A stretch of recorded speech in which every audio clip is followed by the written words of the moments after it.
pagpupuri at pagsamba. Sa oras na ito po, meron tayong aawitin na bago. Sabihin natin, bagong luma. Bago natin aawitin dito. Pero sinasabi lamang ng kanta, dakila ka Yahweh. Dakila ba ang Diyos mo? Amen. Sama-sama tayong umawi. Dakila ka Yahweh. Amen. Woo!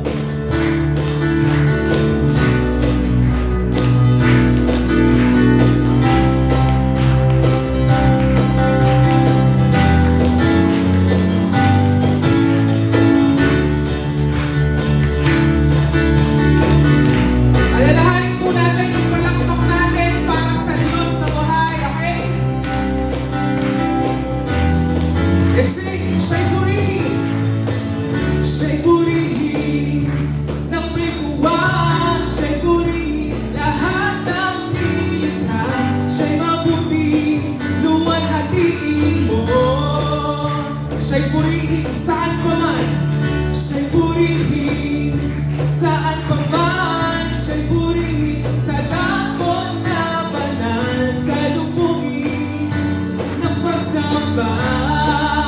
Sa bundok, sa bundok, sa burol, sa lahat ng dako'y purihin ang Diyos sa awit at tugtog, purihin ang Diyos.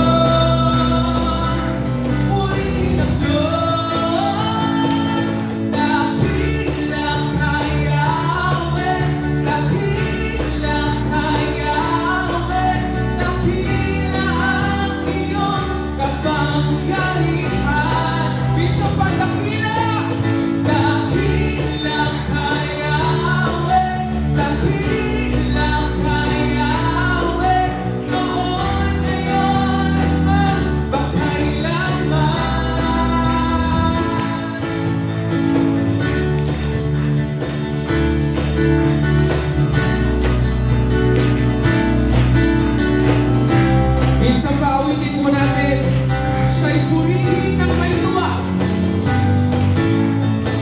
Siya'y purihin ng may tuwa. Siya'y purihin lahat ng nilikha. Siya'y mabuti, luwalhatiin mo. Siya'y purihin saan pa man. Siya'y purihin saan pa man. Siya'y purihin sa dakot na banal. Pagsamba sa bundok, sa burol, sa bundok, sa burol, sa lahat ng dakot, purihin ang Diyos sa awit at tugtog, purihin ang Diyos, purihin ang Diyos, purihin ang Diyos. Dakila ka Yahweh, dakila ka Yahweh, dakila ang iyong kapangyarihan.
presensya mo, kayang lahat. Papuri kay Yahweh, kapatid, kanino? Hey!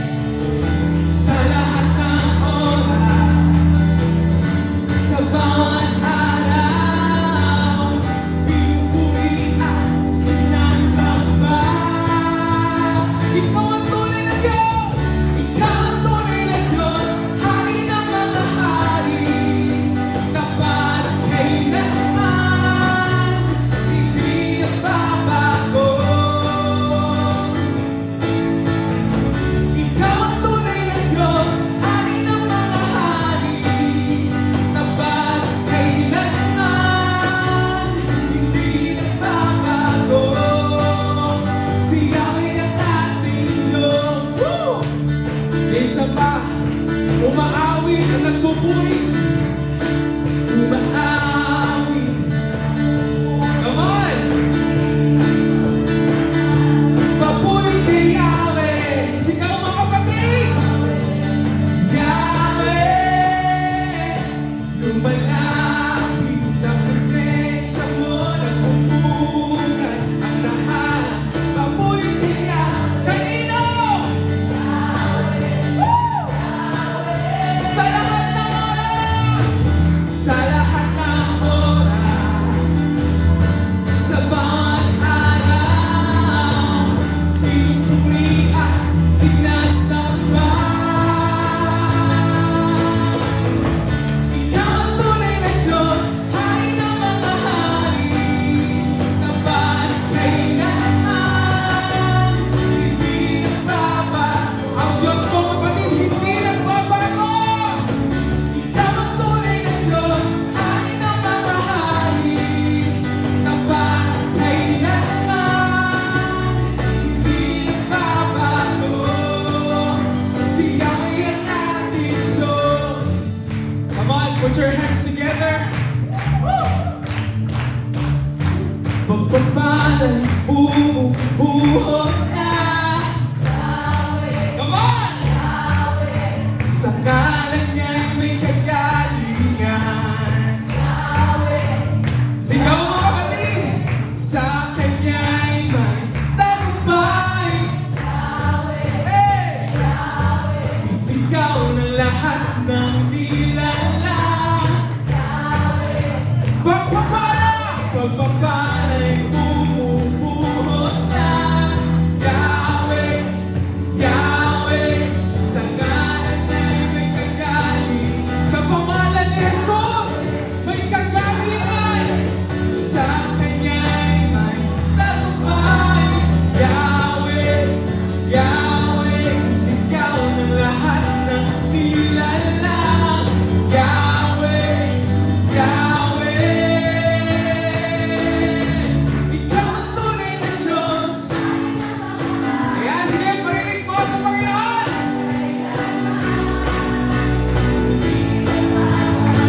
Ikaw ang tunay na Diyos. Ikaw ang tunay na Diyos. Yes, tapat kailanman, hindi nagbabago. Minsan pa, ikaw ang tunay na Diyos. Ikaw ang tunay na Diyos.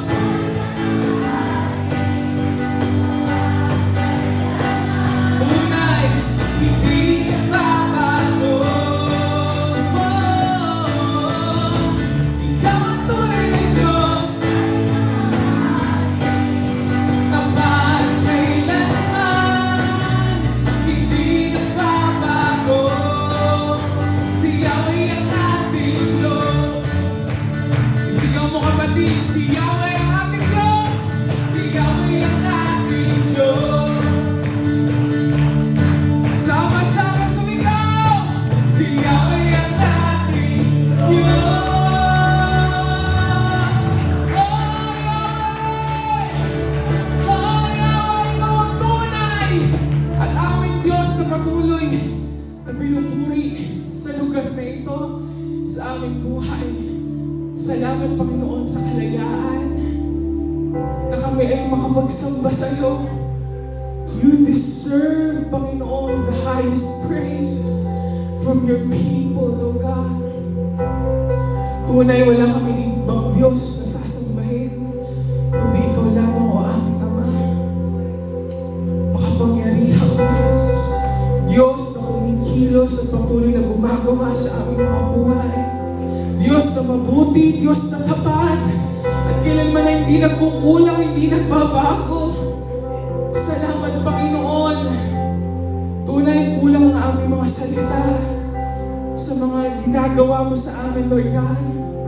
At hayaan mo sa mga awitin na ito, maipahayag namin ang aming pagpupuri at pasasalamat sa iyo, O Diyos.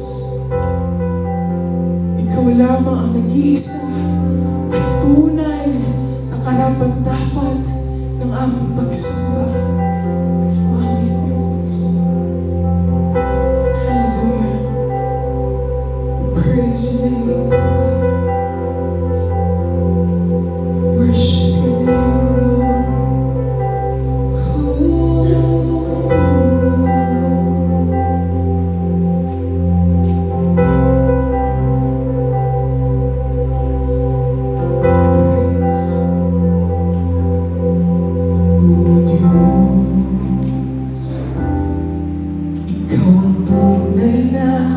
dakila sa mundo. Sige kapatid, awitin mo sa Panginoon.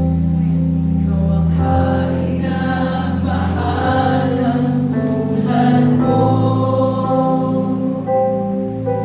Ginawa mo lahat. Pag-ibig mo ay tapat at wagas. O Diyos, O Diyos. Wala nang papantay sa kabutihan mo. Tunay, Panginoon, ang ngalan mo'y itataas sa buhay ko.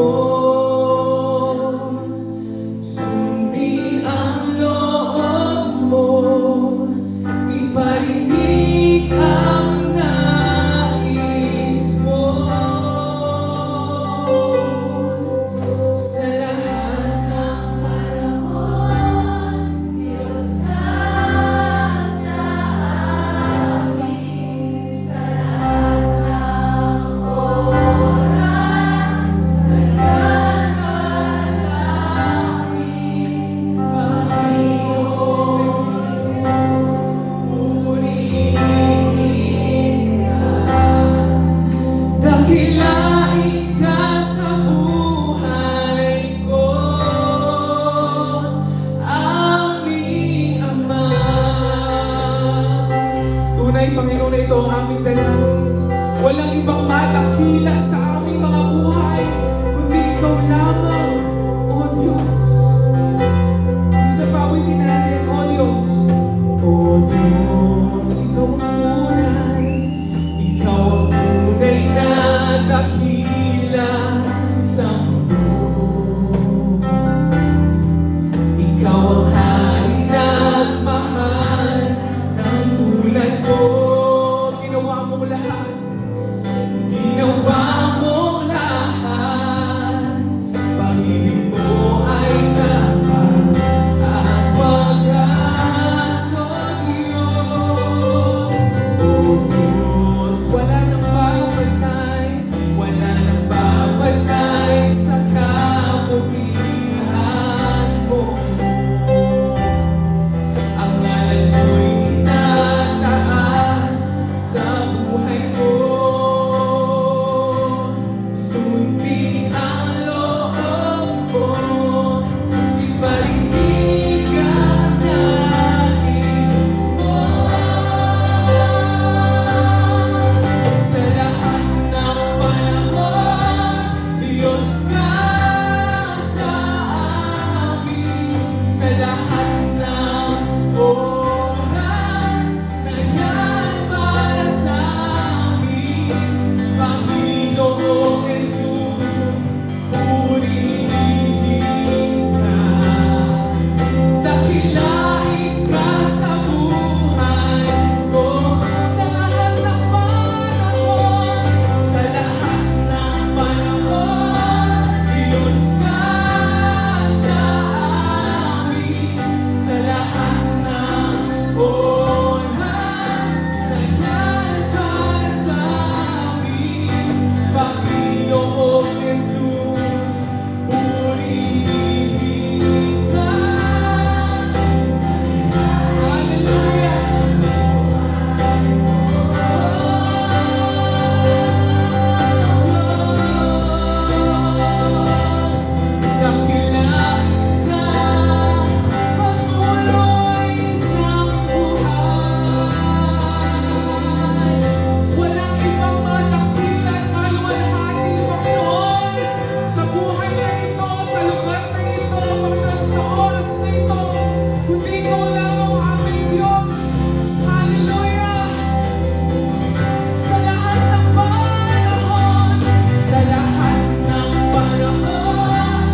Diyos ka sa amin, tanging sandigan, nariyan para sa amin, Panginoong Jesus, maghari ka, magliwanag ka sa buhay ko.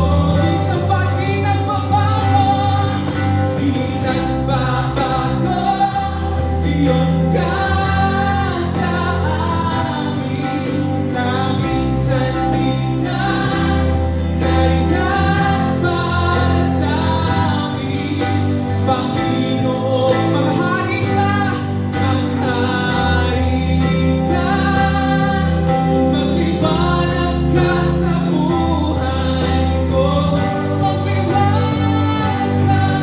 Magliwanag ka sa buhay. Sabihin mo kapatid, magliwanag ka. Magliwanag ka sa buhay ko. Sabay-sabay natin awitin. Jesus, sa'yo ang kapurihan, kalwalhatian ngayon at magpakailanman. Jesus, sa'yo ang kalaganan, kalwalhatian. Hallelujah! Oh, Jesus, sa'yo ang kapurihan, kalwalhatian ngayon at magpakailanman. Jesus, sa'yo ang kalaganan, kapangyarihan. Kapatid, awitin mo, may sagpa sa Panginoon. Jesus, ang kapurihan. Sa'yo lamang ang aming Diyos na buhay. Oh, Jesus, sa'yo ang kalaganan, kapangyarihan. Ngayon at magpakailanman. Pupurihin ka sa iparinig mo sa Diyos. Yes, oh God.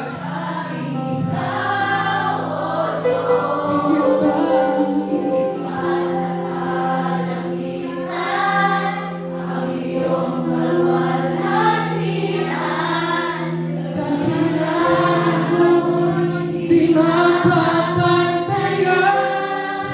Pupurihin ka sa amin. Pupurihin ka sa amin. Itataas ang aking tinig. Itatanghal sa buhay ko'y tanging ikaw, O Diyos. Higit pa sa kalangitan, ang iyong kalwalhatian, kadakilaan ko'y di mapapantay. Pupurihin ka sa amin, pupurihin ka sa amin. Itataas ang aking tinig, itatanghal sa buhay ko'y tanging ikaw, O Diyos. Higit pa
Jesus. Tunay, kulang ang awitin. Kulang ang lahat, Panginoon, sa kung ano ang nararapat para sa iyo. But we give you thanks and praise anyway, Panginoon, sa lahat ng kaya namin ibigay. Kaya, thank you, O God, once again, for the liberty to worship the King of Kings and the Lord of Lords, Jesus. All glory, all the honor, all the thanksgiving is due to your name alone, Jesus. For you are good, you are faithful, you are full of grace, full of mercy, full of love, O Lord.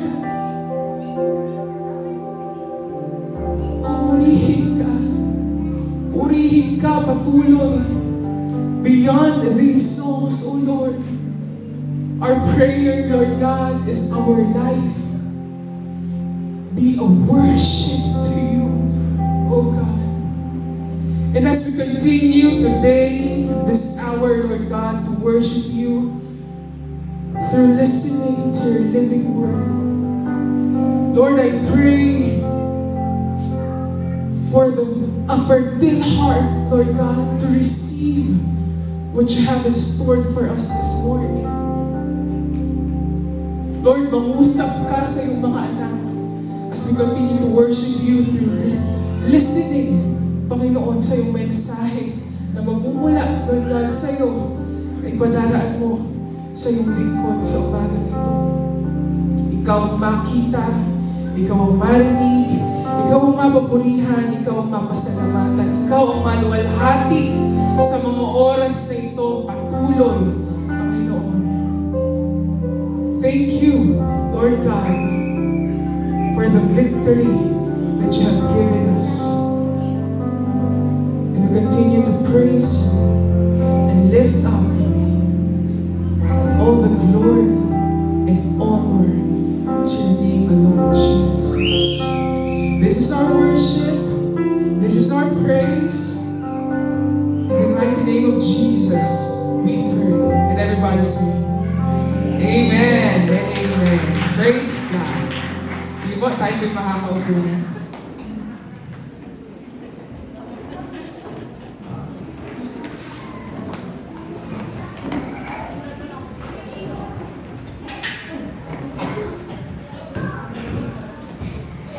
Praise God. Magandang umaga po sa bawat isa. Sabihin niyo ako sa katabi niyo, good morning. Good morning. Good morning. Kay buti po ng Panginoon, tayo po muli ay nagsama-sama. At ngayong umaga po, ay itutuloy po natin ang series na mayroon po tayo. Pinangumpisahan po ng ating pastor na ang word of the year po ng His family ay trust. Yung pagtitiwala po sa Panginoon. So, nung nakaraan po, chinek po natin kung ano ang ating pananampalataya. Ito po ba ay tunay o hindi? Fake or true? At sure naman po ako, after po ng pakikinig natin doon, ay na-confirm na natin.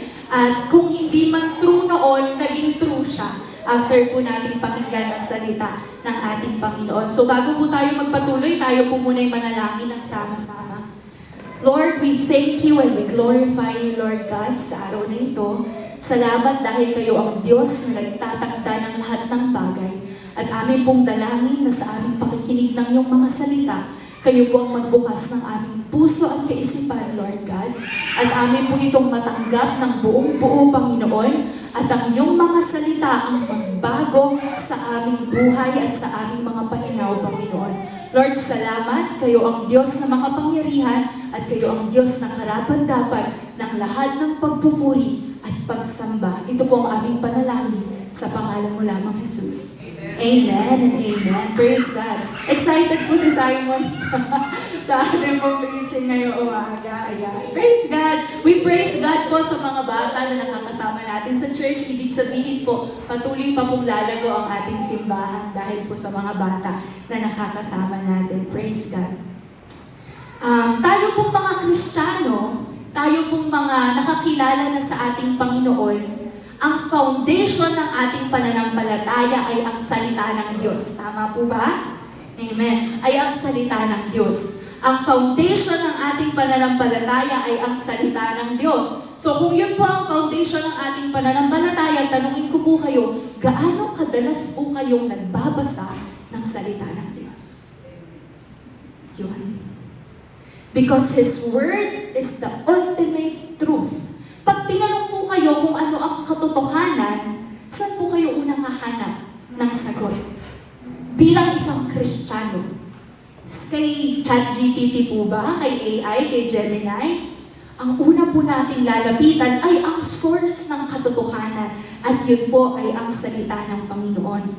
Ang katotohanan po ay hindi makikita sa ating mga opinion, hindi po makikita sa ating nararamdaman, hindi po makikita kahit gano'n ka pa ka-genius sa pinaka-recent na scientific research. At ang katotohanan, higit sa lahat, ay hindi po nagmumula sa komento ng ibang tao. Ang katotohanan ay nagmumula lamang sa salita ng ating Panginoon. Our Bible, kung wala po kayong physical Bible, yung mga application po sa cellphone ninyo, ang Biblia po ay ang written voice of God. Okay? Kasi po sa buhay po natin, naririnig po ba natin araw-araw ang tinig ng Panginoon? Hindi po ba hindi? Pero through the Bible, ito po ang boses ng Diyos na isinulat. Kaya nga po, lagi natin sinasabi, Lord, sana marinig ko kung ano ang nais mo para sa buhay ko. Di ba ganon? Paano mo maririnig? This is the written voice of God. At ang salita po ng Diyos ay God-breathed. Hiningahan po niya ito. Ibig sabihin, may buhay po ang salita ng ating Panginoon. Kaya po natin sinasabi na ang salita ng Diyos ay nagbabago ng buhay ng tao. Dahil ang salita ng Diyos ay buhay. It's alive, okay po? At it's powerful. Ang Bible po, isa po sa mga argument ng mga atheists, ang Bible daw ay sinulat lamang ng tao.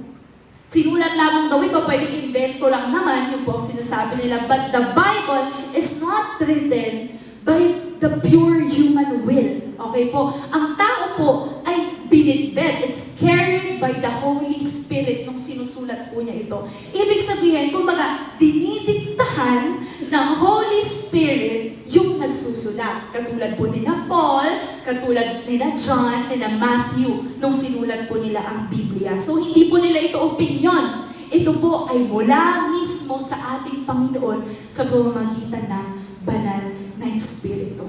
Ako po ay nagpapasalamat sa Panginoon. Binabanggit ko po sa mga kabataan na salamat sa Panginoon dahil pinalaya niya po ako sa uri ng pag-iisip na para bang ako lang yung tama. Nung senior high school po kasi ako, nasama po ako sa mga kaibigan na may pagka-aktivista. Ganun po sila mag-isip, ano? Isa po ako sa mga nagpo-post sa Facebook ng Aus Duterte. Gusto ko po siyang mawala sa posisyon. Galit na galit po ako.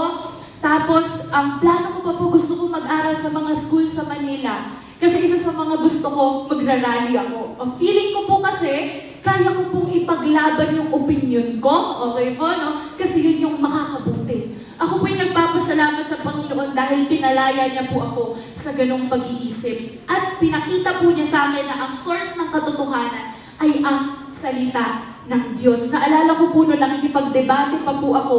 Hindi naman debate talaga, kundi discussion pa po ako sa magulang ko. Dahil nag-umpisa po noon yung pagbabago ng pronoun. Alam niyo po ba yun? Pagka daw po, lalaki sila pero gusto nila she or her ang gagamitin para sa kanila. So nagsasabi po ang mga magulang ko na hindi dapat dahil sa salita ng Diyos, lalaki at babae lang naman ang ginawa. Alam niyo po ako noon? Pinaglalaban ko po yun. Sabi ko, hindi nga, yun yung preference nila. Dapat, kung lalaki sila pero gusto nilang matawag silang she or her, dapat okay lang yun. I-respect ninyo kung ano yung gusto nilang gawin. Nakikipagganon pa po ako. Kasi nung panahon na yun, hindi po salita ng Diyos ang ultimate truth sa aking buhay. Nakabase pa rin po ako sa opinion ko o kaya sa kung anong tingin ko ang tama. Ngayon po, ang daming mga kabataan, kahit po mga may edad na dahil sa tingin nila, karamihan ng mga matatalino, ganun ang paniniwala, ganun na din po sila mag-isip. Nakakalungkot po yun, ang dami ko rin po mga kaibigan na matatalino, sa sobrang talino, napunta po sila sa school na puro matatalino, ay hindi na po nila kinikilalang katotohanan ang salita ng Diyos. Kaya kung ikaw ay isang tunay na Kristiyano, ang source ng katotohanan ay ang salita ng Diyos, ang boses ng Diyos na nakasulat sa Biblia. Minsan po ang katotohanan mahirap lunukin, pero bilang isang Kristiyano, kailangan po natin itong tanggapin dahil ito po ang magbabago ng ating puso at ng ating buhay. Sa Old Covenant po, meron po tayong pag-uusapan ng kwento ngayon. Sa Old Covenant, meron pong panahon na ang Espiritu ng Diyos ay bumaba sa isang tao. Ang pangalan po ng tao na ito ay si Jahaziel. Okay po? Nung bumaba ang Espiritu ng Diyos sa tao na ito, siya po ang naging mouthpiece ng Diyos. Okay. Yung gusto pong sabihin ng Diyos, bumaba po kay Jahaziel, nasabi po niya ang gustong sabihin ng Panginoon. Para po kay Haring Jehoshaphat at sa lahat ng tao ng Juda. Noong unang panahon po, nangungusap ang Panginoon sa pamamagitan ng mga propeta. Naririnig po ninyo yun, si Prophet Isaiah, si Jeremiah, ganun po nangungusap ang Panginoon. Kahit kay Moses, meet pa, makikipagkita pa, pero hindi face-to-face, pero maririnig ni Moses ang tinig ng Diyos. So, ang ginagawa po noon, dadaan muna sa isang tao, tapos yung tao na yun, yung magpapahayag sa maraming tao. Pero tayo po ngayon sa New Covenant, kung saan dumating na si Jesus, at si Jesus na nasa atin na, ang banal na Espiritu ay kasama na natin. Ano po yun? Ang salita ng Diyos ay nagmumula na po. May access na po tayo sa Bible. Noong unang panahon, wala pa po sila niyan. Kasi nga po, sila nga po yung pinag-uusapan ngayon dito. No? So dati po talagang nakadepende lamang sila sa kung ano ang sasabihin sa kanila ng Panginoon. Tayo po, ganun din po dapat. So ngayon po, mas mapag-uusapan po natin kung bakit mahalaga na nakakapit po tayo sa salita ng Diyos at sa kanyang mga pangako. Ang title po ng ating pag-uusapan ngayon ay Trust and Obey. Pwede nga po tayo uwi na. Ito na po yun. Ito na po yung call to action. Ito po yung kailangan natin gawin. Magtiwala sa salita ng Diyos at sumunod sa sinasabi ng salita ng Diyos. Bigyan ko po kayo ng overview ng ating po pag-uusapan. Alam na po ito ng ibang mga kasamahan natin sa prayer meeting ng Friday dahil ito po ay napahapyawan na po namin. Pero tingnan po natin sa ating mga Biblia, buksan po natin sa 2 Chronicles 20 verse 1 to 25. Wala pa po muna yan sa screen kasi po, i-summarize ko po para sa inyo. Okay? Nung panahon po na ito, ang hari ng Juda ay si King Jehoshaphat. Medyo mahaba yung pangalan niya. Si King Jehoshaphat po ay hari ng Juda. So, meron po siyang sinasakupan na tao. Pero isang araw, meron po siyang natanggap na balita. Meron pong 3 grupo, 3 lahi, na ang goal ay sirain sila at tawag doon, yung sasakupin ang kanilang lugar. So, nung nabalitaan po ito ni King Jehoshaphat, siya po ay natakot. After po niyang maramdaman ang takot, ano po kaya ang sunod na ginawa niya? Nakasulat po ito sa 2 Chronicles 20 verse 1 to 25. After po niyang matakot, ang ginawa niya po, he set himself to seek the Lord. Yun po ang ginawa niya. So, hinanap niya ang Diyos, sinabi niya po sa lahat, tayo ay mag-ayuno. Tayo po ay mag-fasting. So, yung buong Juda ay nag-fasting at nananalangin at humihingi ng tulong sa ating Panginoon. Tandaan po natin, wala pa po silang Bible noon na pwedeng tingnan kung ano yung gagawin nila. So they are seeking God kung ano ba yung kailangan nilang gawin sa kanilang buhay. Ngayon, habang sila po'y nagsama-sama, si King Jehoshaphat ay nanalangin sa harapan po ng maraming tao. At nung siya ay nananalangin, dineklara niya ang karakter ng Diyos. Panginoon, hindi ba't ikaw ang Diyos na naranasan ng aming mga ninuno? O ganun po, no? So dineklara niya. Tapos habang nananalangin, sinabi niya pa na, Panginoon, hindi namin alam ang aming gagawin, pero kami ay nakatingin sa'yo. Yun po ang prayer niya. After po ng prayer niya, dito na po si Jehaziel. sorry po, nabubulol ako, no? Si Jahaziel, okay po. Si Jahaziel, isa po sa mga kasama niya, ay binabaan ng Espiritu ng Diyos at siya po ay nagsalita. Okay? Kumbaga, merong word of God through Jahaziel. At doon niya na sinabi kung ano ang pinapagawa ng Diyos sa kanila. Pagkatapos po manalangin ni Jehoshaphat. At sinabi doon na huwag kayong mabalisa dahil ang laban ay hindi ninyo laban, kundi laban ng Diyos. Sabi, no, be still, stand firm. Sabi, pumunta kayo, tumayo kayo doon, pero ang laban ay tapos na. So bukas, pumunta kayo doon, at huwag kayong mag-alala dahil tapos na ang laban, ang Diyos ang lalaban para sa inyo. Ang response po ni Jehoshaphat at ng buong Juda, sila po'y nagpatira pa, lumuhod at nag-worship sa Diyos. Okay? Yun po ang ginawa nila. Agad-agad kinabukasan, nagpunta sila. At habang sila'y naglalakad, nagsalita si Jehoshaphat, sabi niya, makinig kayo buong Juda. Believe and trust in the promises of the Lord. Sabi po niya. So, in-encourage niya yung mga kasama niya. At bilang isang hari, ang kanya pong ginawa, di ba po, syempre ready pa rin po sila, lalaban pa rin sila, may mga gamit sila, may mga sandata sila. Pero sabi po ni Jehoshaphat, dapat mauna lahat ng worshiper. Lahat ng nagpupuri, lahat ng singers nila ay nasa harapan. Okay po? So, nagdamit sila ng priestly clothes. So, noong unang panahon po kasi may ganun silang sinusuot. At sila ang nasa harapan. At sila ay sama-samang nagpuri sa Panginoon, inaawit na, give thanks to the Lord for He is good. His faithful love endures forever. Di ba may kanta din po tayo kinakantang ganon? Yun po yung kinanta nila. At habang sila ay kumakanta, yung mga kalaban, tatlong lahi po ito, no, ay nagkagulo. Sila po mismo ay nag-away-away. Nagkaroon po ng confusion sa tatlo na dapat lalaban kina Jehoshaphat. Sila mismo nag-away-away kasi biglang may nag-isip na, parang tinatraidor mo ako. May ganon silang So, nagpatayan po sila. Habang naglalakad po, nag-worship ang Juda, papalapit sa kalaban, yung mga kalaban nagpapatayan. At nung pagdating nila doon, pagtingin nila, wala ni isa man ang buhay. Lahat patay na. Natupad po ba ang pangako ng Diyos sa mga taga-Juda? Praise God. You don't need to fight. The battle is His. Yun ang sabi ng Panginoon. So, nung nakita po nila to, anong naging response nila? Sila muli ay nagpuri sa Diyos. Sila muli ay nagpasalamat sa victory na ibinigay sa kanila ng Diyos. Yun po ang kwento. Ngayon po, ano po kaya yung mga lesson na makukuha natin mula po sa mga ginawa ni Haring Jehoshaphat? Tingnan po natin, para po tayo mag-trust and mag-obey sa salita ng ating Panginoon. Tingnan po natin yung picture ni King Jehoshaphat. Nilagay ko lang po yan dyan. Ayan. Siya po ay nanalangin. Kaya po ang ganda nung kanta kanina, Hari ng mga hari. Si King Jehoshaphat, hari po siya, pero kanino po siya humihingi ng tulong?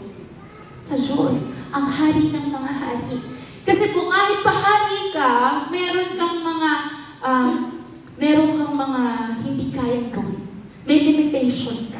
Pero pag ikaw ay nagtitiwala sa Diyos, ayun po si Haring Jehoshaphat, siya ay nanalangin sa ating Panginoon. So una po, na pwede nating matutunan, when we are facing opposition, set your heart to seek the Lord. Ayan. Kung nagno-notes po kayo or nagtatype po kayo, una po natin pwedeng gawin. 8 po ito. Medyo mahaba. Pero una po, when facing opposition, set your heart to seek the Lord. Sa buhay po ba ninyo, naranasan nyo na yung parang pinagkakaisahan kayo? Para bang lahat na lang kontra sa'yo. Merong nasasabi tungkol sa'yo. So when you are facing opposition, kinakaharap mo yung mga taong kontra sa'yo, or may pinagdaraanan kang problema, ano ang gagawin mo katulad po ng ginawa ni Haring Jehoshaphat? Set your heart to seek the Lord. Basahin nga po natin sa 2 Chronicles 20 verse 3. Nung nabalitaan po ni Jehoshaphat na merong mga gustong kumalaban sa kanya, ang naramdaman niya po ay Jehoshaphat was afraid. Gusto ko pong malaman ninyo na pagka po kayo ay nakakaramdam ng takot, wala pong problema. It's normal to feel afraid. Pero ano po ang magiging aksyon ninyo pagkatapos nung naramdaman ninyo? Siya po ay natakot, pero, hindi nga po pero and. Kasi po diba sa isang sentence, pag gumamit po tayo ng but, nanenegate po yung unang mong sinabi. Kumbaga parang kalimutan mo yung unang mong sinabi. Pero sabi po dito, and. Ibig sabihin, takot siya, at, ganun po yung sabi ito yung naging action niya. Pag tingnan niyo po, parang opposite. Di ba pag takot ka, magtatago ka? Pag takot ka, ano pa ba ang pwede mong gawin? Baka maiyak ka or kung saan-saan ka nang humingi ng tulong. Pero ang ginawa po niya, he set himself to seek the Lord. Ito po ang kanyang desisyon. Lahat po tayo mayroong desisyon. At may kapangyarihan po tayong magdesisyon sa ating buhay. Pag may kinakaharap kang problema, may kinakaharap kang opposition sa buhay nyo, you have the choice. You have the power to decide.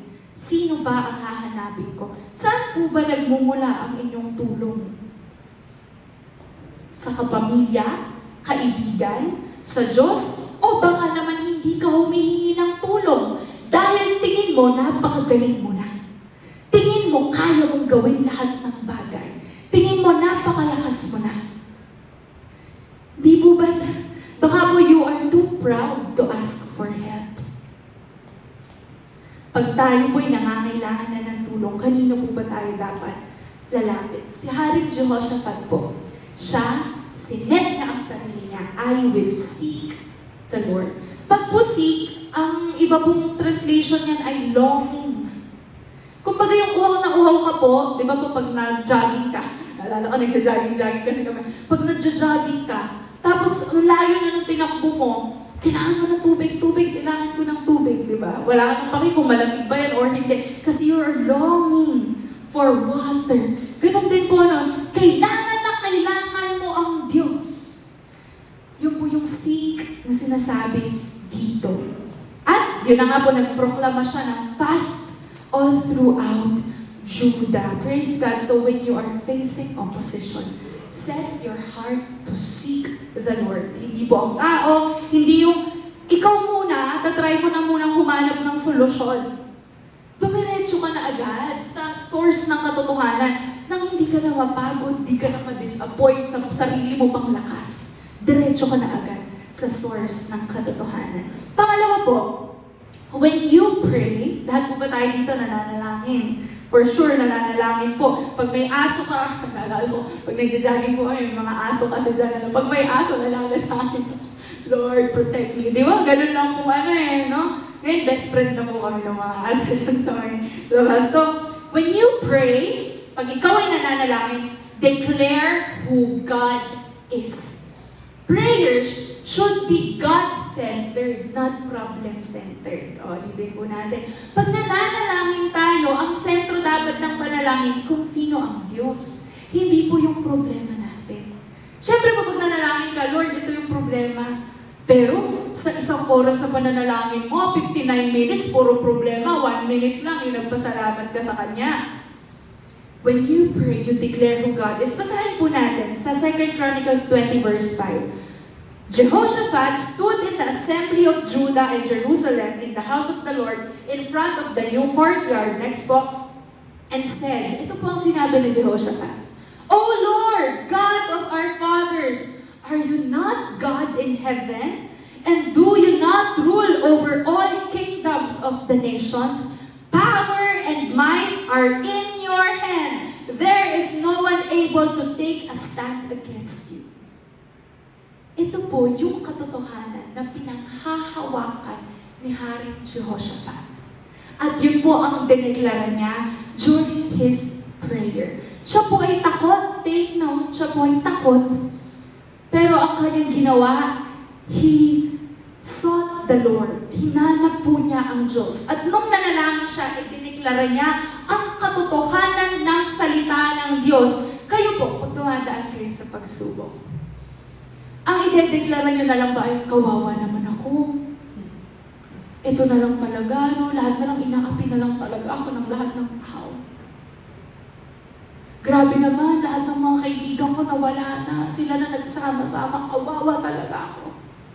Eh kung ideklara mo ang sinasabi ng salita ng Diyos that God is close to the broken-hearted, that God is our friend, God is our comforter, ideklara mo kung ano ang katotohanan ng salita ng Diyos. Ang malungkot nga lang po, yung mga Kristiyano daw na hindi nagbabasa ng Biblia, pag dumating po sila sa mga pagsubok ng buhay, wala po silang maideklara dahil hindi po sila puno ng salita ng ating Panginoon.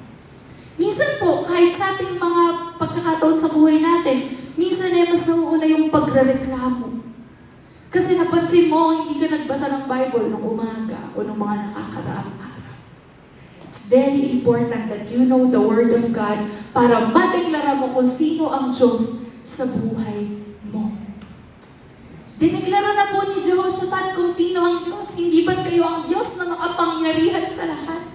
Hindi ba kayo ang Diyos na may kontrol ng lahat ng mga kaharian? At kayo ang Diyos na walang makakatalo sa inyo. No one is able to take a stand against you. Yun po ang pinanghahawakan ni Jehoshaphat mula sa Panginoon. So when you pray, declare who God is sa inyong buhay. God-centered po, hindi problem-centered, hindi din po self-centered. Pangatlo po, when you feel uncertain and helpless, surrender to God and focus on Him. Darating po tayo sa mga pagkakataon sa buhay natin na parang kawawang-kawawa ka na. Yung parang bang wala nang makakatulong sa'yo. May mga ganun po, no? Kasi lahat na nang hiningan mo ng tulong, sila din may mga sariling problema, so hindi ka nila matulungan. So kanino po tayo lalapit? Ano po ang gagawin? Surrender. Pag po may pulis, may nahuli na po ba dito ng pulis? Wala pa naman siguro, no? Sa palabas po kasi, no? Pagka taas ang kamay, no? Di ba? Pagka-surrender. Pag po kasi nakataas yung kamay, wala ka nang magagawa. Tama po ba? Wala ka nang ibang magagawa. Surrender na. Ngayon, pag tayo yung sumusurrender sa Panginoon, sinasabi natin na, hindi ko po kaya, suko po ako, hindi ko na po itatry na gumawa ng sarili kong way. Kayo na po gumawa. That's surrender. At dapat mag-focus din tayo sa Kanya. Tingnan po natin kung paano nag-surrender si Jehoshaphat. Sa 2 Chronicles 20 verse 12, so sa lahat po kasi ng panalangin ni Jehoshaphat, mga 80% noon puro tungkol sa Diyos. Tapos yung 20% nagsusumbong na siya. So sinasabi niya, hindi ba't ito yung mga grupo na hindi namin kinalaban noon, pero tignan mo kung paano nila kami pagbabayaran. Kakalabanin naman nila kami ngayon. So nagsusumbong na po siya. At sa dulo, ito po ang sinabi ni Jehoshaphat. For we are powerless against this great multitude. Tatlo po ang gusto lumaban sa kanila which is coming against us. We do not know what to do, but our eyes are on you. Dumating na po ba kayo sa pagkakataon ng buhay nyo, hindi nyo na alam yung gagawin nyo? Di ka na mapakali. Di mo na alam. Yung iba na paparalyze. Di na makapag-desisyon. So dito po, inamin ni Jehoshaphat, isang hari, makapangyarihan sa kanyang lugar. Inamin niya sa hari ng mga hari, Panginoon, we don't know what to do. Kasi sa paningin po namin, matatalo kami. Kaya po nung nakaraan, pinag-usapan natin we live by faith, not by sight. Sa paningin po ni Jehoshaphat, talo. Tatlo, laban sa isa. Talo. Di po namin alam gagawin namin. But, ano po yan? Sabihin nga pa natin sabay-sabay, but our eyes are on you. Nasaan po ba ang inyong mga paningin? Karamihan po ng mga tao, pag may problema ang paningin, nasa problema na lang. O kaya, nasa sarili na lang nila, nagsa-self-pity po. Pero pag dumadaan po tayo ng pagsubok, hindi mo na alam ang gagawin mo, surrender ka na. Ayoko na pong gumalaw ng sarili ko lang at hindi ko na rin po kaya. Wala po akong magawa. Hindi ko alam ang gagawin ko. I give it all to you. I focus on you. So, when you feel uncertain and helpless, surrender to God and focus on Him. Huwag po sa problema at huwag sa mga taong inaasahan natin. Kasi minsan po mga tao nagkakamali din. Nagkukulang din. So we fix our eyes on God.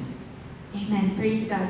Sunod po, when you seek God with all your heart, He will surely answer. Naranasan niyo na po yung may panalangin kayo, tapos dininig po ito ng Panginoon. Kahit po sa maliit na prayer lang, yung sabi parang ang sarap na ensaymada ngayon na.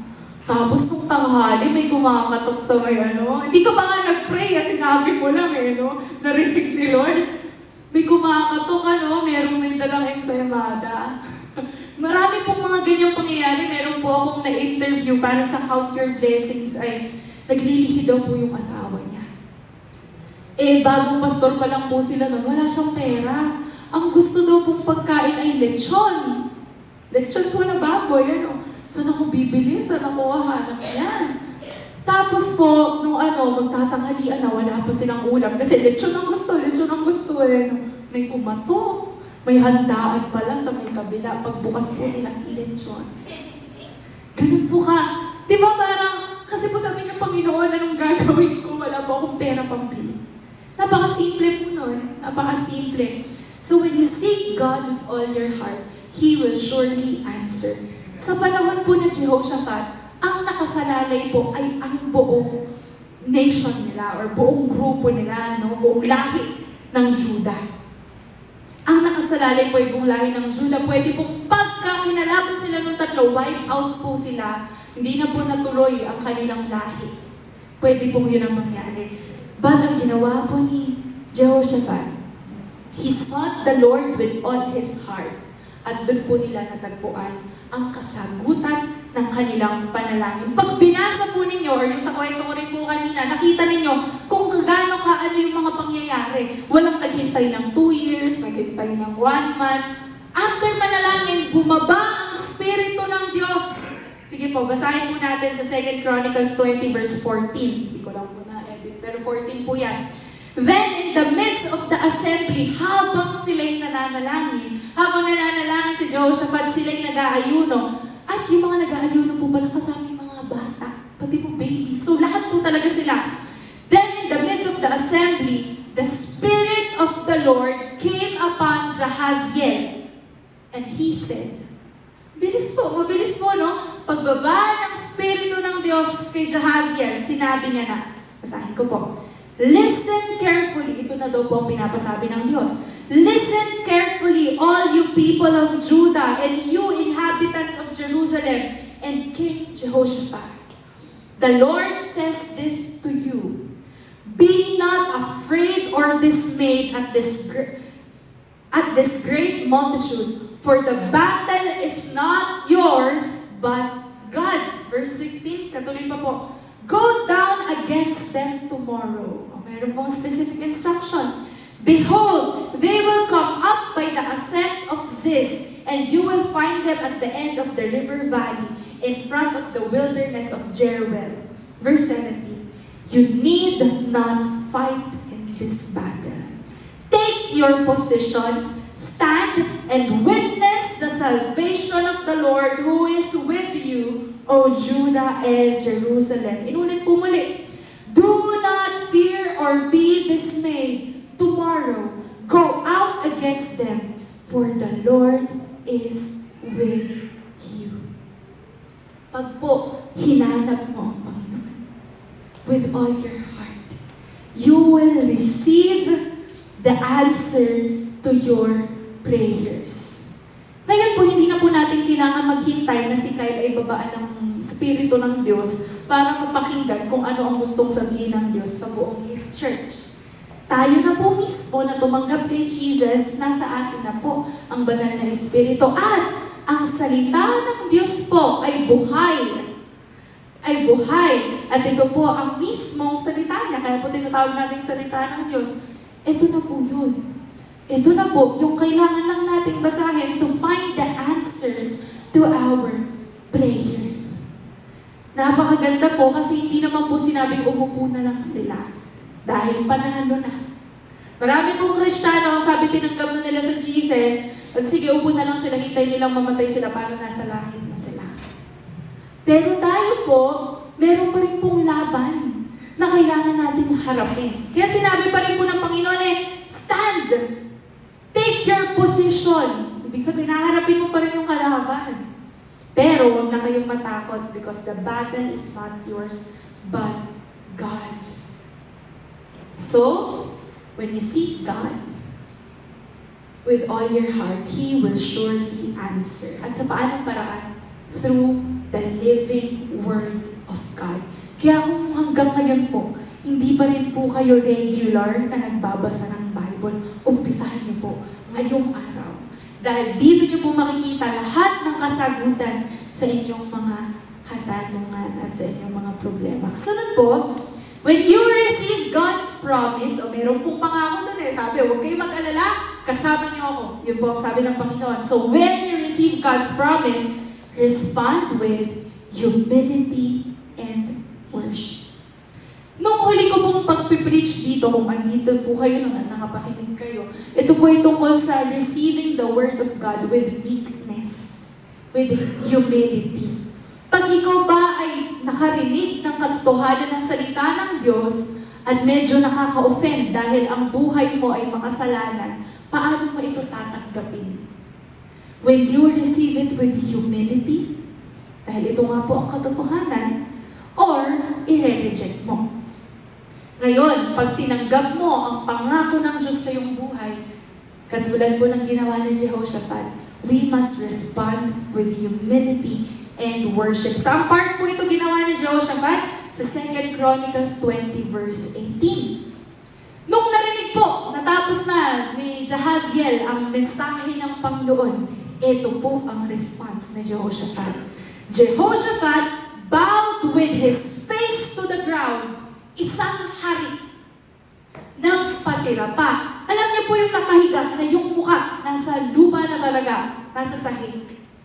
Jehoshaphat bowed with his face to the ground, and all Judah and the inhabitants of Jerusalem fell down before the Lord, worshiping Him. Bakit? Ito na yung sagot sa mga panalangin namin. Ito na yung pangako ng Diyos na hindi kami mapapahamak, hindi na kailangan namin matakot dahil siya na ang lalaban para sa amin. So they bowed down and they worshiped the Lord. Kaya po pag tayo nakabasa ng salita ng Panginoon, may pinapagawa at sinabi doon na ito ang pangako ko sa iyo, huwag kang matakot, kasama mo ako. Respond with humility and worship. Thank Him in advance. Magpasalamat ka na. Wala pa man din. Next po, dahil po ang title natin, Trust and Obey, when God instructs you. Ano po yung gagawin? Isa ba po ano yung gagawin? Obey. Sumunod. Obey. When God instructs you, obey. Ano po ba ang instruction sa kanila ng Diyos? Nalala niyo po ba kung ano yung nakasulat kanina? Ang instruction sa Kanya. Sa verse 20, ay chapter 20, verse 16 and 17. Ito po yun. Sinabi ni God through Jahaziel, go down against them. Kailan po? Tomorrow. And inulit po ulit, do not fear or be dismayed. Tomorrow, go out against them, for the Lord is with you. Go out! Tomorrow, go out against them. Pwede po kasi yung ibang, di ba po yung ibang Kristyano, ligtas na kami. Okay, tapos na. Pero tayo po, di ba, nalaman nila, sila pala, yung mga tao sa Juda, alam nila na ligtas na sila pero may kailangan silang gawin. May kailangan silang sundin. At yun ay, to go out tomorrow, you must go out. Dami pong Kristiyano, ligtas na sila. Tapos, kung ano-anong kasalanan ang ginagawa, hindi sinusunod yung instruction ng Diyos. Okay? So sila po, alam na nila na panalo sila, pero kailangan sundin ang instruction ng Diyos. So when God instructs, obey. So ano pong ginawa nila sa verse 20? So they got up early in the morning. So kinabukasan po, after nilang ma-receive yung message, kinabukasan, sunod agad. Obedience delayed is disobedience. Pag po delayed ang pagsunod ninyo, hindi na kayo sumunod. Alam po yun ang mga magulang. Kunwari, nagutos ka, maghugas ng pinggan. Sige, mamaya. Kakamamaya, yung nanay na din yung naghugas ng pinggan. So, anong nangyari? Hindi na nakasunod. Delayed po kasi ang obedience. So, pag delayed ang obedience, kasi bumalik kayo, nasa na yung hugasan? Wala na. Tapos na. Okay? Pag na-delay po ang obedience, nag-disobey ka na. So sila po nung na-receive nila na tomorrow you must go out, talagang yun ang ginawa nila early in the morning. They went out into the wilderness. Ganun na ganun ang ginawa nila. Kung anong sinabi ng Diyos, yun ang ginawa. Pag sinabi ng Diyos na magpatawad, nakasunod sa salita ng Diyos, magpatawad. Pag sinabi ng Diyos na dapat hindi ka nagtatanim ng sama ng loob, huwag kang magtanim ng sama ng loob. Pag sinabi ng Diyos na dapat magmahal, magmahal. Pag sinabi ng salita ng Diyos na dapat hindi ka nakikipagrelasyon sa meron ng asawa, huwag mong gawin. When God instructs, obey. Pag sinabi ng Diyos kasalanan ng pandaraya, huwag ka ng mandaya. Pag sinabi ng Diyos na kasalanan ng paninira sa kapwa, bakit ka pa maninira? Pag sinabi ng salita ng Diyos, huwag ka nang mag-alala. Bakit ka pa nag-aalala? When God instructs, obey. Pag nag-resist ka pa, ikaw lang ang mahihirapan. Pag pinatigas mo pa yung puso mo, ikaw lang yung mahihirapan. So when God instructs, obey. Kita po ninyo yung pag-travel ng mga Israelites papuntang Promised Land. Ilang araw lang po dapat or oras ba or araw yung travel nila, pero naging years. Bakit? Matigas ang ulo. Hindi sumusunod sa instruction. Marami pong pangako ang Diyos sa ating buhay na nakamit mo na sana kung sumunod ka lang una pa lang. Kung nung una pa lang, sumunod ka na, nasa iyo na. Pero, andyan pa rin naman yung pangako, humaba nga lang ang, ang tawag doon, ang delivery time. Diba? Minsan kasi, pag umorder kayo online, diba, lumilipat-lipat ng sorting center, Minsan, imbis na sa Quezon idadala, napunta ng Bulacan, mga ganon. Kasi hindi sumunod sa instruction yung nagde-deliver. Na-delay, mapupunta pa rin naman sa'yo. Delayed nga lang. Pero gusto mo ba na ma-delay pa? So when God instructs, obey. Hindi po natin alam kung sa buhay niya na Jehoshaphat, kung hindi sila nagsumunod ng eksakto sa sinabi ng Diyos, pwedeng lahat sila patay na ngayon. Wala na pong promise na naghihintay sa kanila. So when God instructs, obey. And, next naman po, when facing the battle, trust in the promises of God. Hindi po sapat yung alam mo lang. Hindi po sapat na alam mo lang na mabuti ang Diyos. Hindi po sapat na alam mo lang na mapagmahal ang Diyos. Dapat, nagtitiwala ka, naniniwala ka sa sinasabi ng salita ng Diyos. Kumbaga, kumbinsido ka. Sino po dito ang nakaranas na mabuti ang Diyos sa kanilang buhay? Diba? So kung naranasan mo na, ano ba ang nagsasabi sa'yo na hindi mo yan mararanasan sa mga susunod pang panahon ng buhay? Ano bang dahilan para hindi gawin ulit ng Diyos yung ginawa niya noon sa buhay mo na pagiging mabuti niya? So when facing the battle, trust in the promises of God. So paanong paraan po ito practice ni Jehoshaphat? 2 Chronicles 20 verse 20. Nung papunta na po sila, di ba po, they went out na yan, no? So, and as they went out, Jehoshaphat stood. Ay, naglalakad na, no? Tumayo po siya at humarap sa mga kasamahan niya at sinabi, "Hear me, O Judah, and you inhabitants of Jerusalem. Ano po ang sinabi ni Jehoshaphat? Believe and trust in the Lord your God, and you will be established. Sa iba pong you will be secured. Believe and trust in His prophets and succeed. Yung prophets po, yung tinutukoy po dito, maaaring yung mga nauna pa, yung mga nabasa po nila, na mga sinabi ng mga propeta sa kanilang mga ninuno, at yung sinabi ng Diyos sa pamamagitan ni Jahaziel, yung propeta na si Jahaziel, ngayon po tayo. Believe and trust in His words, and you will succeed. Ang dami pong tao gusto maging successful sa buhay. Gusto maging tanyag. Pero sa paanong paraan ba bilang isang Kristiyano tayo magsasucceed at magiging secure? By believing and trusting in the Lord. By believing and trusting in the Word of God. Kaya po pag dumadaan ka ng pagsubok, may battle sa iyong buhay, remind yourself of the promises of God. Ito po kasi, narinig naman na nila before, mula kay Jahaziel. Pero, inulit pa ulit, in-encourage pa ulit ni Jehoshaphat yung mga kasamahan niya. Kayo po ba pag nagsalita kayo, ang naririnig po ba ng mga kasama ninyo, encouragement? O discouragement?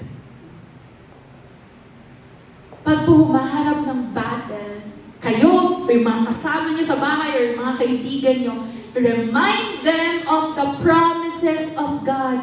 Remind them to trust and believe in the Word of God. Yun po yun. Praise God. And, napakaganda po, isa po sa mga favorite kong nangyari sa kwento na ito sa buhay ni Jehoshaphat at ng buong Judah. When facing the battle, let worship be your weapon. Kaya mamaya po aawit tayo ulit ng papuri kay Yahweh. Our worship is our weapon. Ay, napakaganda po. Tingnan po natin yung picture na ito. Hinanap ko po ito sa Google. Okay, makikita po ninyo, ayan po yung sinabi ko na nauna sa linya yung mga worshipers.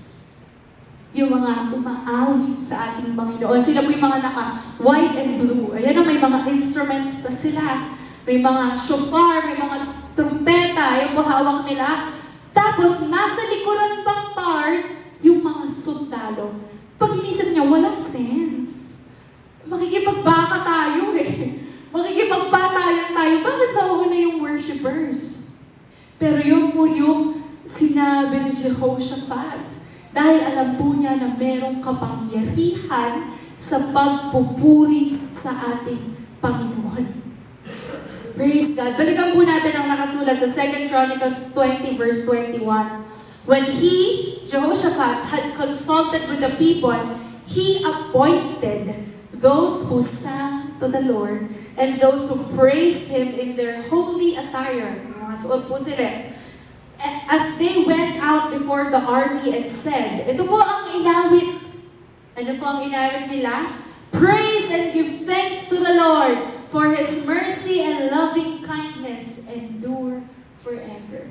Yun lang po, ang inaawit nila, o yung awit po ba nila, tingnan po ninyo tungkol po kanino yung kanta?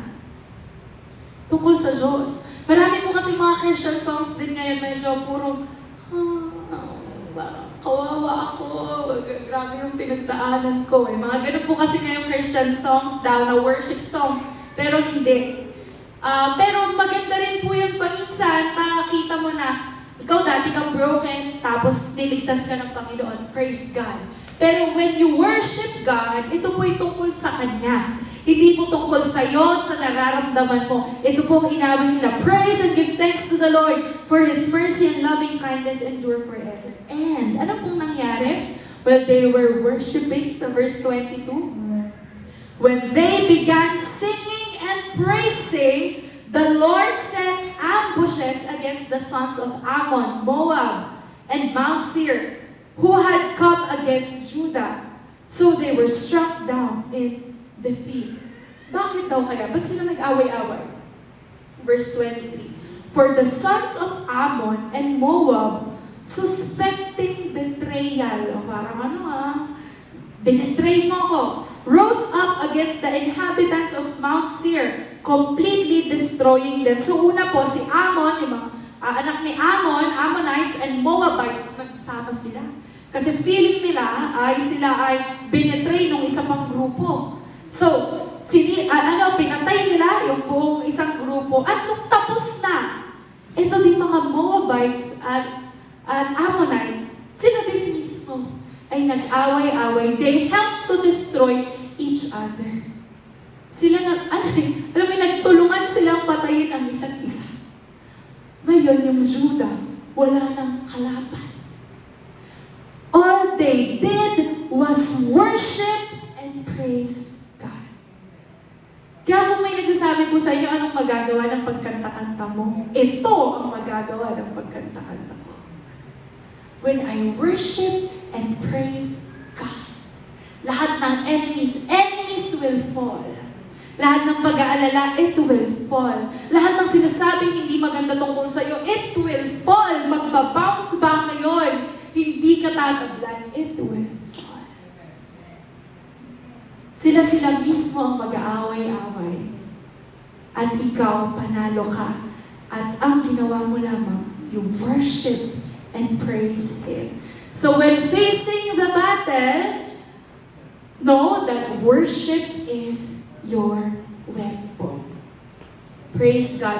So ano po nangyari when verse 24, when the men of Judah came to the lookout tower of the wilderness, they looked toward the multitude, and behold, they were dead bodies lying on the ground, and no one had escaped. Wala na po talaga kahit isa. So, kumbaga yung energy ng mga sundalo, nagamit na lamang po yun para mag-celebrate. Para kumanta. Hindi na nakipagbakbakan talaga. All they did was worship and praise God. Kita po ninyo, umpisa nag-worship.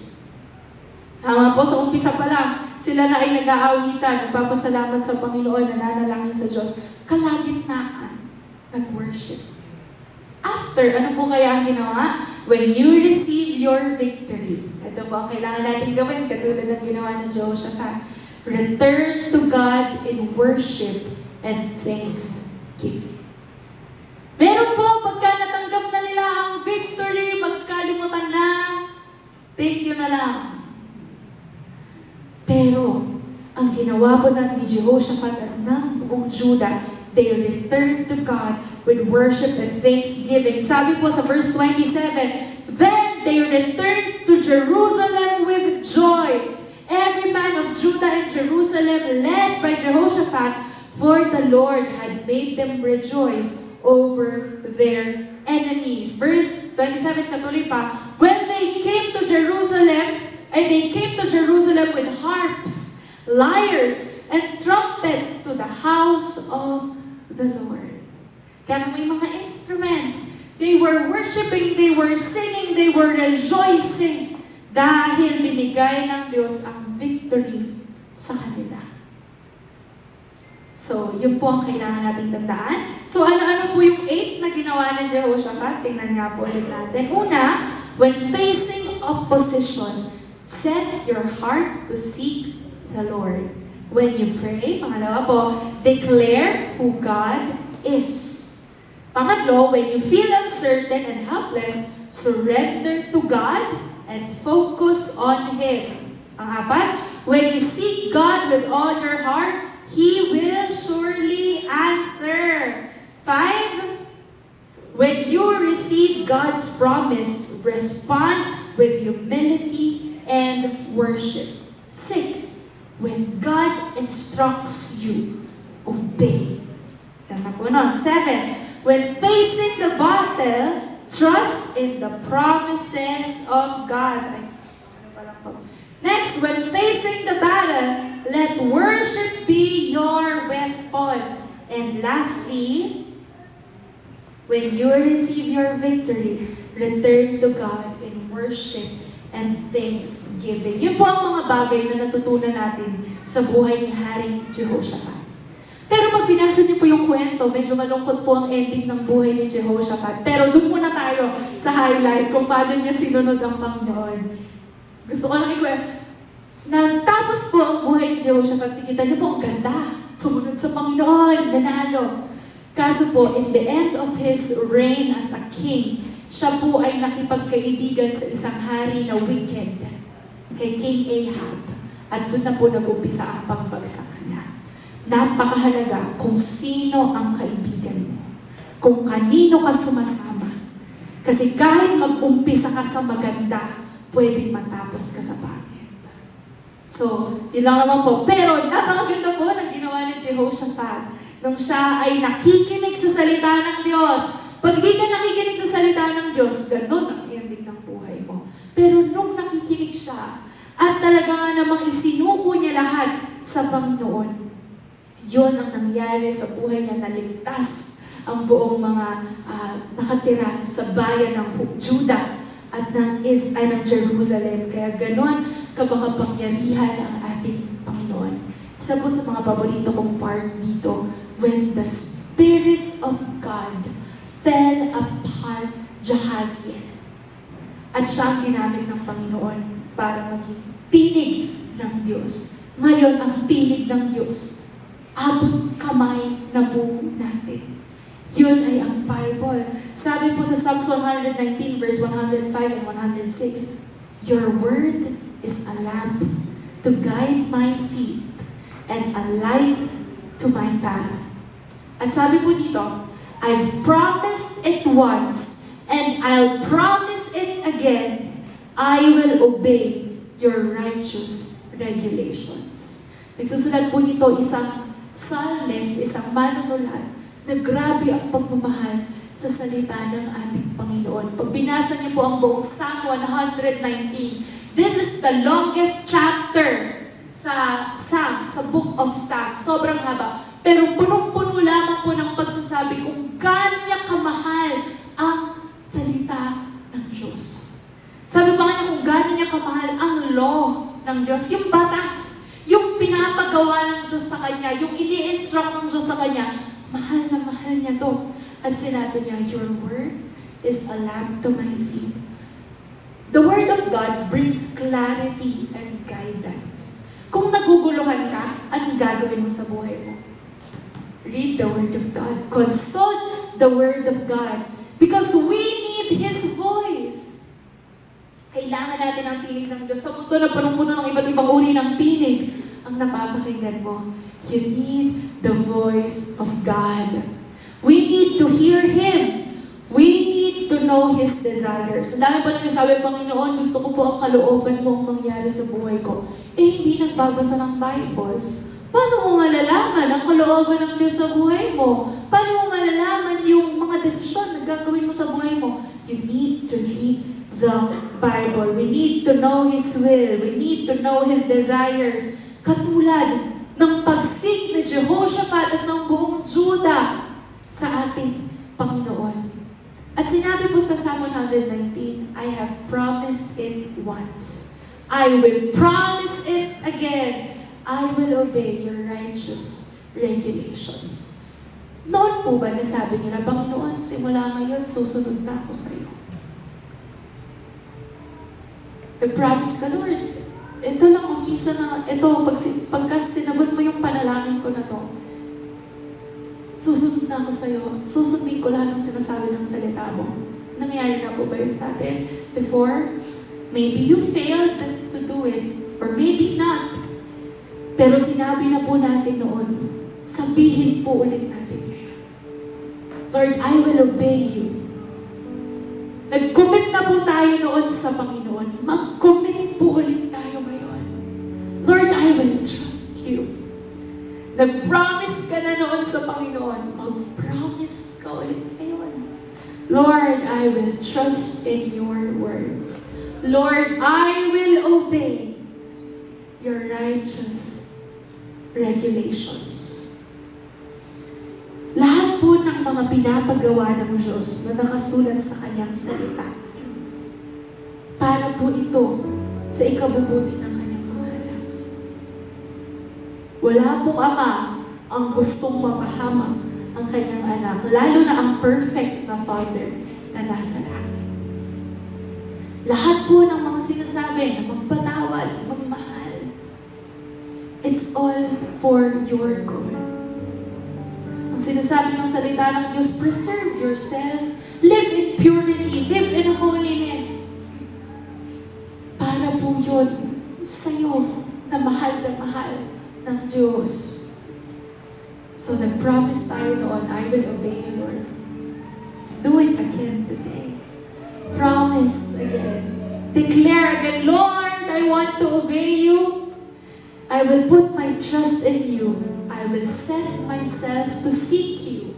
Hindi lamang sa panahon ng problema, kundi sa lahat ng pagkakataon ng buhay ko, I will seek you. I will trust in your words because this is the truth. Hindi ang opinion ko, hindi ang nararamdaman ko.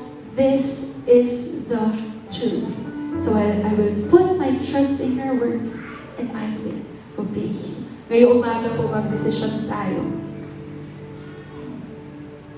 na i-commit natin muli ang ating buhay sa Kanya. And we will, simula sa araw na ito hanggang sa mga susunod pa, we will trust and obey the Word of God. And you will surely succeed. All your enemies will fall dahil ikaw ay nagtiwala at sumunod sa ating Panginoon. Tayo po tumayo at tayo manalangin. We will pray. I-dedeklara po natin na we will trust you, Lord. We will obey you. And right after, we will celebrate. We will worship. Celebrate na natin yung katagumpayan na ibinigay sa atin ng Panginoon. But right now, let's come before His presence. We thank you, Lord God. Thank you, Lord. Oh. We give thanks for you are good and your faithful love endures forever. Oh Lord Jesus, we thank you for your word. Salamat, Panginoon, sa iyong mga salita na buhay. Mga salita, Panginoon, na nagbabago ng buhay. And Lord, we thank you dahil ang mga salita mo ay source ng encouragement.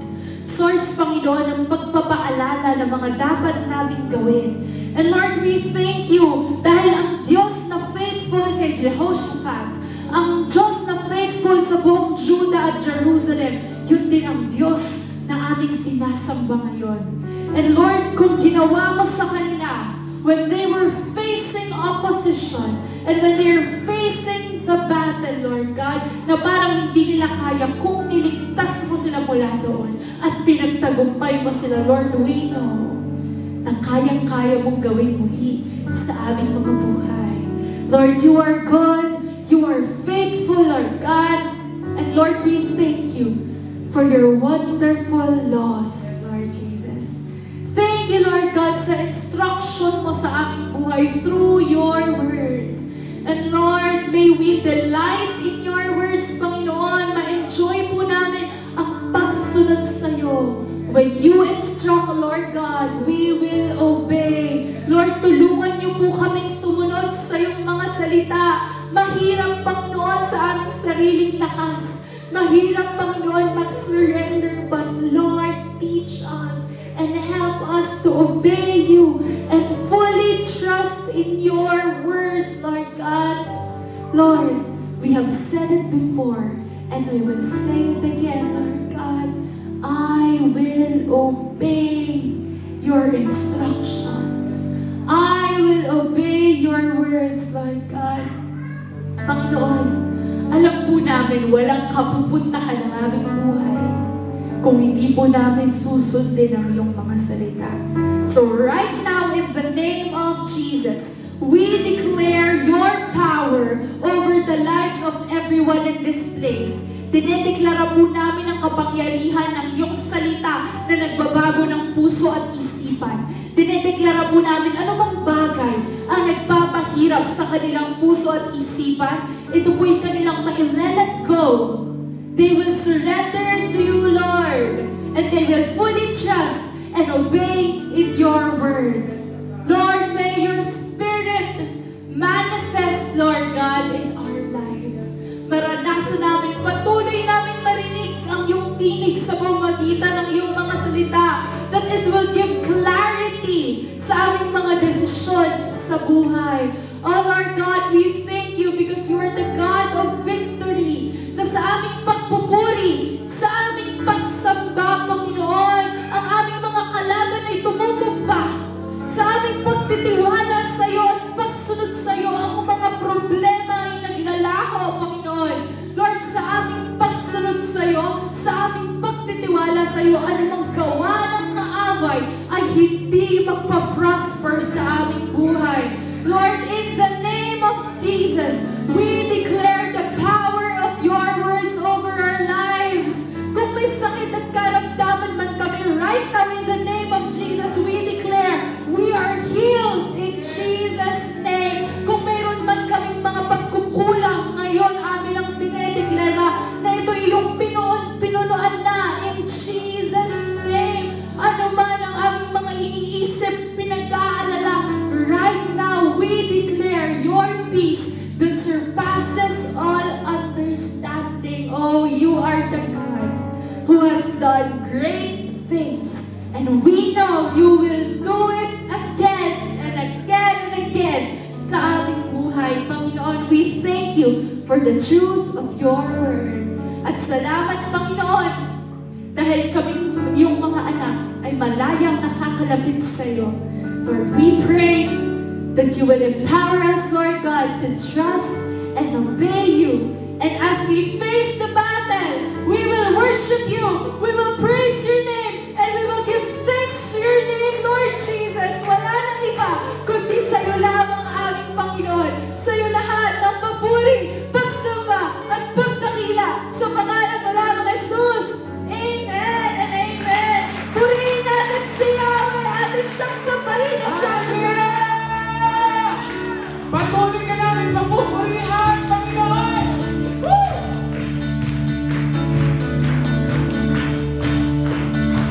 Hallelujah! Praise the Iba Jesus. ang nagpupuri na diwa ang lahat.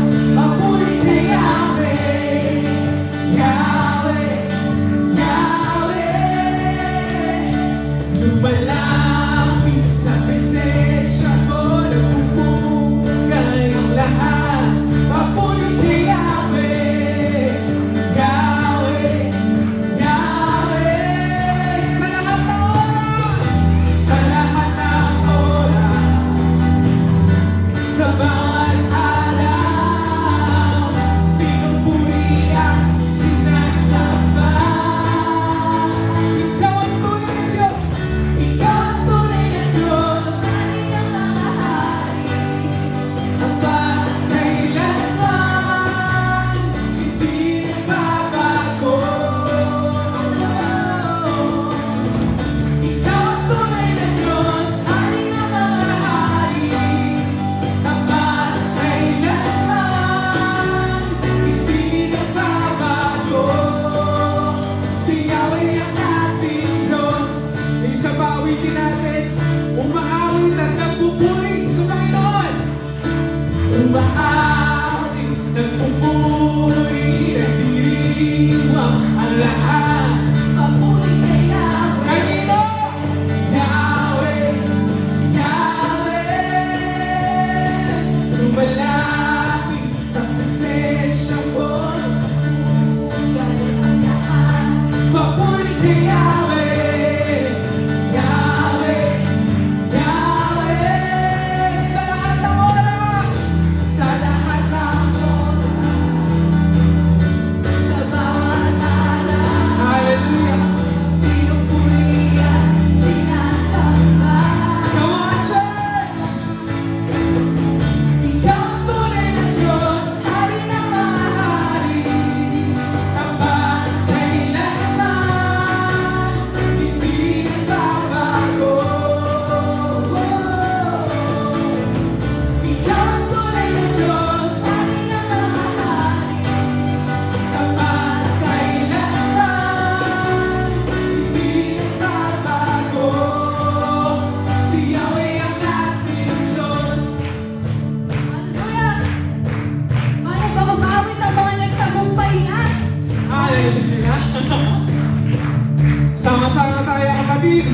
Pagpapalay bumubuhos, pagpapalay bumubuhos na. Sigaw mo! Yahweh, Hey! Yahweh, Sa ngalan niya'y may kagalingan. Yahweh, Yahweh, Sa Kanya'y may tagumpay. Yahweh, Yahweh, Isigaw ng lahat ng nilalang. Yahweh, Pagpapalay bumubuhos na. Yahweh, Yahweh, sa ngalan niya'y may kagalingan. Salamat Panginoon! Yahweh, sa Kanya'y may tagumpay. Yahweh, Yahweh, isigaw ng lahat ng nilalang. Yahweh, Yahweh, ikaw ang tunay na Diyos. Ikaw ang tunay na Diyos. Hari ng mga hari, Tapat kailanman, hindi nagbabago.